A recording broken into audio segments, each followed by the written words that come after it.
மத்திய கிழக்கில் அமெரிக்கா மற்றும் ஈரான் இடையே மூண்டுள்ள போர் ஒரு சாதாரண வர்த்தக பிரச்சனையாக இருந்தாலும் அதன் பின்னணியில் இந்தியா ஒரு மிகப்பெரிய புவியியல், வேதியியல் மற்றும் பொருளாதார போரை சந்தித்து வருகிறது.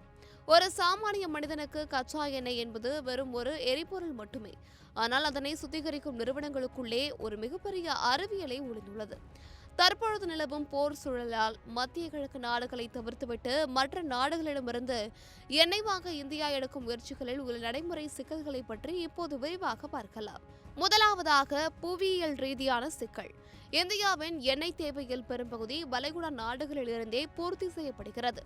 இந்த பாதையான ஹார்முஸ் ஜலசந்தி இப்போது போர்க்களமாக மாறியுள்ளதால் அங்கிருந்து கப்பல்கள் வருவது தடைப்பட்டுள்ளது. இதற்கு மாற்றாக ரஷ்யா அல்லது அமெரிக்கா போன்ற தூரத்து நாடுகளிடமிருந்து எண்ணெய் வாங்கும் போது அதன் போக்குவரத்து செலவு மற்றும் பயண நேரம் பல மடங்கு அதிகரிக்கிறது. இது நேரடியாக இந்தியாவின் இறக்குமதி செலவை உயர்த்தி பொருளாதாரத்தில் ஒரு மிகப்பெரிய அழுத்தத்தை ஏற்படுத்துகிறது. அடுத்ததாக, மிகவும் முக்கியமான வேதியியல் சிக்கல். கச்சா எண்ணெயை சந்தையில் ஸ்வீட் அண்ட் சோர் என்றும் லைட் அண்ட் ஹெவி என்றும் வகைப்படுத்துகிறார்கள். இதில் கந்தக சத்து குறைவாக இருந்தால் அது ஸ்வீட் எண்ணெய், அதிகமாக இருந்தால் அது சோர் எண்ணெய். இந்தியாவின் பெரும்பாலான எண்ணெய் சுத்திகரிப்பு ஆலைகள் வளைகுடா நாடுகளிலிருந்து கிடைக்கும் சோர் மற்றும் ஹெவி ரக எண்ணெயை சுத்திகரிக்கும் விதமாகவே வடிவமைக்கப்பட்டுள்ளன. இப்போது திடீரென ஒரு புதிய நாட்டிலிருந்து வேறு வகை எண்ணெயை வாங்கும்போது அதனை சுத்திகரிப்பதில் தொழில்நுட்ப சிக்கல்கள் ஏற்படுகின்றன. இது ஒரு சமையலறையில் குறிப்பிட்ட மசாலாக்களை பயன்படுத்தி பழகிய ஒருவரிடம் முற்றிலும் புதிய பொருட்களை கொடுத்து அதே சுவையில் சமைக்க சொல்வதற்கு சமமானது.